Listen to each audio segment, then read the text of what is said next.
Now in Yorkshire, John Shires has highlights of the second round, second leg of the Coca-Cola Cup.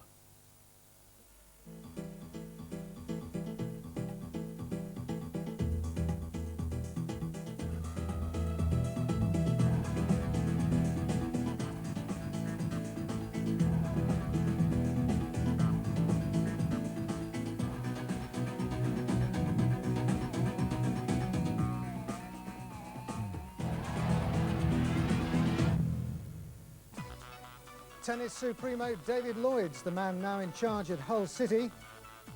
And at the halfway stage of their tie with Premiership Crystal Palace, it's advantage the Tigers. Tonight, they're at Selhurst Park, trying to make it game, set and match, and then a third-round trip to Newcastle. Bruno Ribeiro's goal helped Leeds United to a 3-1 advantage over second division opposition at Elland Road. We're at Ashton Gate to find out whether they can hold off the challenge of Bristol City. Good evening, welcome to Coca-Cola Cup Special. Yes, extended highlights of those two matches coming up tonight, along with expert analysis from our studio guest Terry Yorath, the former manager of Bradford City, Swansea City, Wales, and of course most recently Lebanon. Lebanon, quite an experience I should imagine, Terry? Yeah, both on and off the pitch it was an experience. Glad to be back? I'm delighted, yeah. It's great to be watching English football again. Quite an achievement you had over there, because we've been looking at the FIFA World Rankings and you raised them right up to 87th in the world. Yeah, we were 145th when I got there. You have to remember that their games aren't quite as hard as what the games in Europe are. But Wales are 91st. Yeah, worse luck, you know. It's a great pity, I think. OK, well, we'll be hearing more from you later, Terry. But also tonight, the action and reaction from Oakwell. Barnsley lead Chesterfield 2-1. Thanks to Ashley Ward's last-minute winner.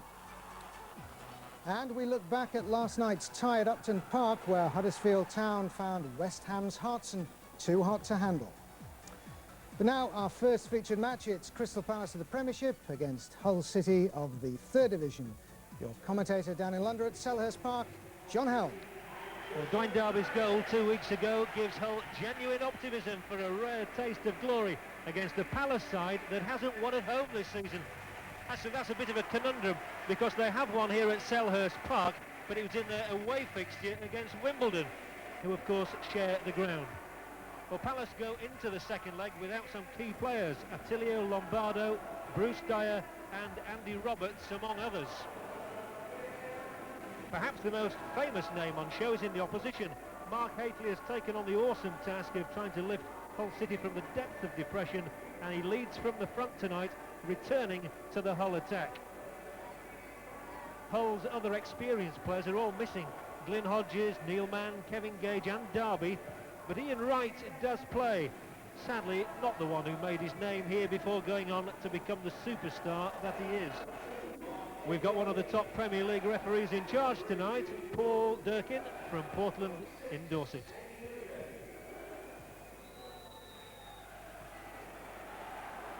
Well, the Tigers need to roar tonight, and their supporters, and Mark Hateley said there are about 1,500 of them here in London.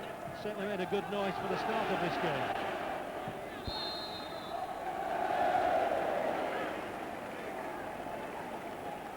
The Hull fans have had some miserably lean times over recent years, and there's a real belief that with the arrival of David Lloyd at the club, some money will eventually be injected and the club can rise.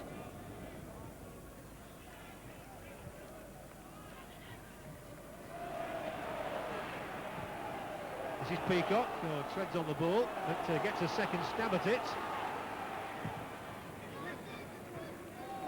Headed forward by Carl Viet, former Sheffield United player, and then Riop for Hull. It's found its way into Hateley. What Hull really do want is an early goal. He's offside, it won't count. They're shouting and the Hull fans, but it's no goal. What a lovely moment it would have been for Chris Bettany to tuck that one away, but it doesn't count. He was offside, and the flag was raised well before he put the ball in the net.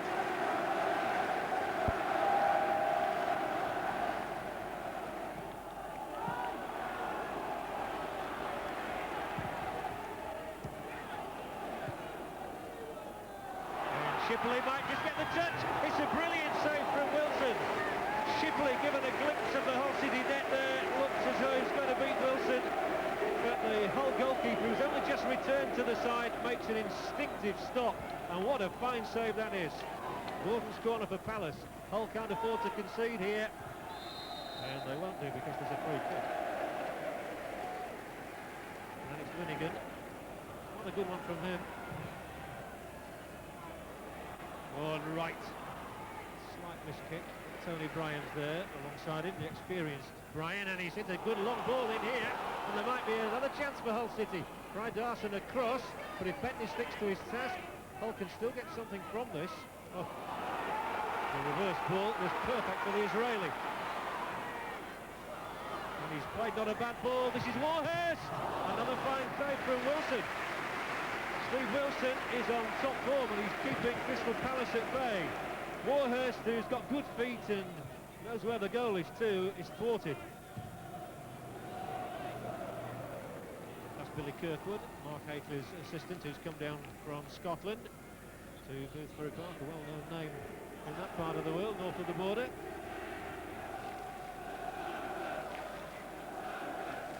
Hull certainly tried to play football in the first leg at Boothbury Park.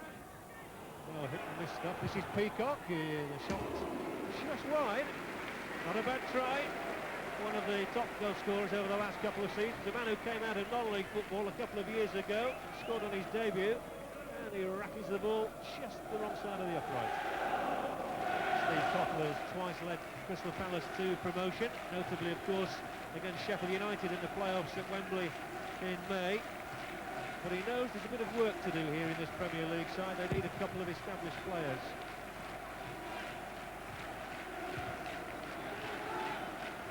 That's a nice knockdown for Hateley. And Hateley goes on. Has he taken it one touch too far? He has.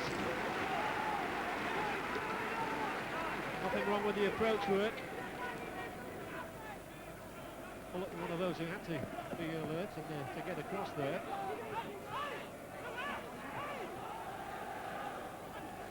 Rioch making sure he can get a good hold on the ball. It's a real mishap in the Crystal Palace defence there, involving the goalkeeper Miller, who really flapped at that. Well, the former Watford goalkeeper has a good record, but he didn't perform convincingly there. Palace have been very nervous at home this season. Even on Saturday, they led 2-0 against Bolton, and in the end only won a point. But Linnigan has pushed the ball forward this time. Warhurst, they've a lot of bodies in here, Palace now. Oh, there's an appeal for a handball, a very loud appeal as well. And I'd certainly like to see that again. And in fact, there you see Zohar claiming a handball. The referee would have been unsighted from his position. There might still be something here for Palace. No, a total miss in there by Viet. Fresh air shot. More defending for Hull to do. Well, that was the moment where I thought a handball might well have been given. Well, Hull have given a good account of themselves and they've managed to get the ball up into Palace territory again, and then Chris Bentley's working hard here. And he'll try and feed one into Hateley, and Mark Hateley might just get in. Well, he may not be as quick as he used to be. In the old days, Hateley might have been in there, but Boxall nipped it away from his toe end. Still, Hull have a corner. And they've already shown that they do have height that can trouble the Palace defence. Miller hasn't looked comfortable at all as yet. And up go all the defenders. Greaves is in there, Wright's in there, Hocking's in there. Richard Peacock. And he's delivered it long, and here comes Wright! And Ian Wright has done the unbelievable. He scored for Hull City. They are jubilant, almost disbelieving. It's Wright's first goal of the season, and what a team to get it against. And Hull City, very much the underdogs. They can't score goals at all in the league, but they now lead Crystal Palace by 2-0 on aggregate, courtesy of this thumping header from Ian Wright. Inside Miller's left-hand upright, direct from Peacock's corner kick, and what a moment to cherish for Hull City, for Ian Wright and the travelling fans. Crystal Palace worried enough to be making a substitution, and it's Danny Boxall who is going off, sweeper, and this must be a tactical move. So sweeper is withdrawn, and an out-and-out striker, George Endar, is on for his first appearance of the season.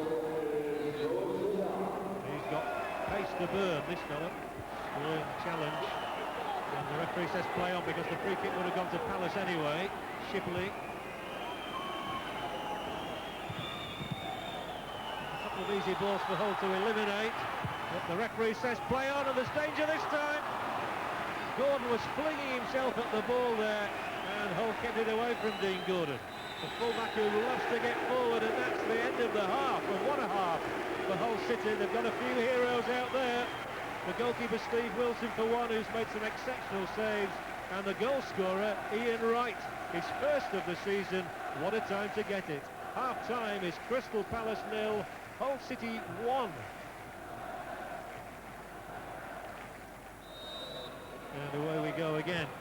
And we're interested as to what Mark Hateley said to his players at half time. I think he said more of the same. Keep your nerve now. Because Palace are bound to throw everything at Hull City. That wasn't a bad touch, and this is a good one. And well, it looked as though Viet was in, and that man Steve Wilson can do no wrong at the moment. The Australian looked a certain scorer. Zohar initially, a little touch from Warhurst, a neat one it was to Shipley it was in fact, and then Viet rammed it against Wilson's knee. Dean Gordon now on the right foot. This is over the top. It's exactly what we expected is this tie. Hull pulling people behind the ball, Palace coming forward in numbers, and Dean Gordon on his right foot this time puts it over. Just three up in the centre.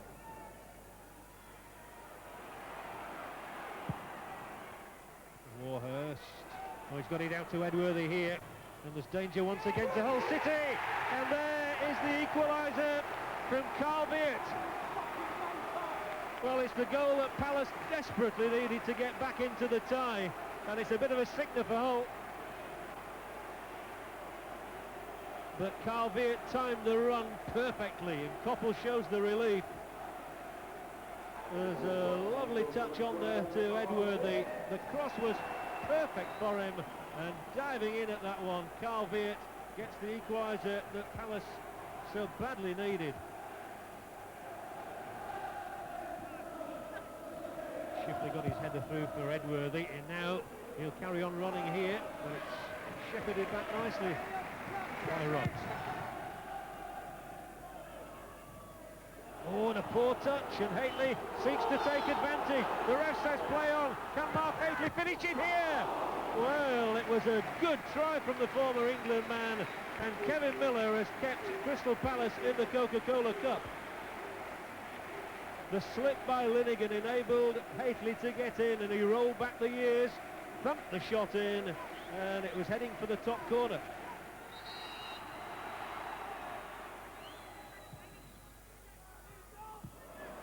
Well, they've had a wonderful night so far. It's still 1-1, and let me remind you, if it stays that way, Hull win and go to Newcastle. Edworthy's got forward now. The ball taken away from Friedman by Little Quigley.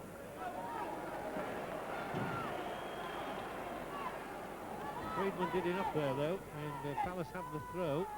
And it's going to be played in here. Oh, and danger! Oh, it's gone in! Endar stretched out that long leg of his, and Palace have the lead for the first time on the night. And there didn't really seem too much on there. But George Endar has resurrected Crystal Palace hopes for Steve Koppel. And it all came about because Dougie Friedman had hustled, he then crossed the ball in, it was flicked on, and Wilson was stranded. And that's where it was played in by Friedman, then the flick on, and the touch in by George Endar, the substitute. Remember, the tie is now 2-2 on aggregate, but Hull would go through after a period of extra time if it stayed that way.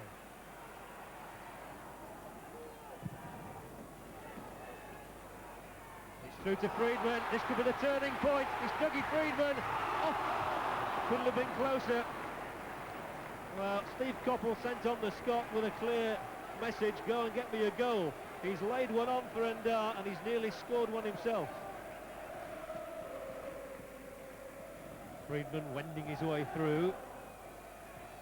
Still Freedman. Oh, that's a terrific try! Yet another super stop from Steve Wilson. He's not the biggest goalkeeper, but I tell you what, he's so brave, is this fellow. And he's agile. Dougie Freedman really hit this one, and that save had to be made. Haitley gets back there to help out his players. And it's Linighan up there. Oh, unbelievable! It's spooned over by Paul Warhurst from no more than 3 yards. Well, goodness gracious me, how did he put this one over? Linighan and Gordon had got up, and well, it seems impossible to get the height on it that Warhurst did from there. Unbelievable. Well, the referee has given a signal to one of his assistants. And we are moving into a 30-minute period of extra time here. Although Palace scored twice, Paul Warhurst missed the easiest imaginable opportunity just before the end. And so we have 30 minutes of extra time.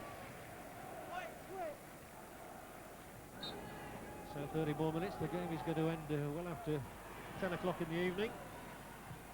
But whichever side wins won't mind that. And here's a chase immediately for Haitley. It's Haitley against Linighan. And Haitley, if he picks himself up, Fewings, oh, he's missed it. Oh, what a golden opportunity that Paul Fewings had there. There was no whistle. Linighan was struggling. Edworthy was down on the ground. When that touch came from Linighan, it came perfectly for Fewings, really. But the goalkeeper probably just put him off. Greg Rioch, who's an inspirational captain for Hull City. And then Fewings, and then Haitley. There's a big gap on the right, and it'll come in here for Fewings. Well, there was a block which took the ball a foot wide, but both sides are tiring and chances are appearing at both ends. Haitley, if only known Peacock was free on his right, that was a vital block from Linighan. Fewings. Almost got around Edworthy. Just a check inside. And it's just going to be too far for Gavin Gordon. Well, it really is Route 1 football at the moment. As soon as either goalkeeper gets it, they crack it upfield. So it's Palace moving forward again with Dougie Freedman. Oh, and he's checked well. That's a brilliant piece of play from Freedman. Oh, he's done tremendously well here, and he's still going to win the corner. Exceptional play from the Scot. And this is the first alarming moment, really, for Hull City in extra time, because they're all going to be in for this one. Can Wilson and his colleagues stand firm? It'll be in for Linighan, wide. Well, you always know that Linighan or Hreidarson are going to be on the end of these, and Linighan at 6'4" is the one. Can't direct it. Didn't miss by a lot, but from a Hull point of view, it missed by enough.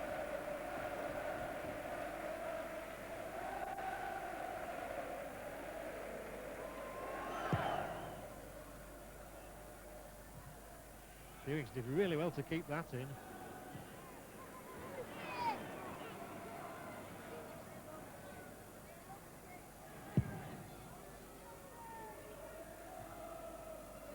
Will come for Undar. Into Warhurst. Is he going to do it this time? He cannot believe it. He just cannot believe it. Every time Paul Warhurst gets anything on target, Steve Wilson somehow denies it. Undar again. And sliced out for the corner by Hocking.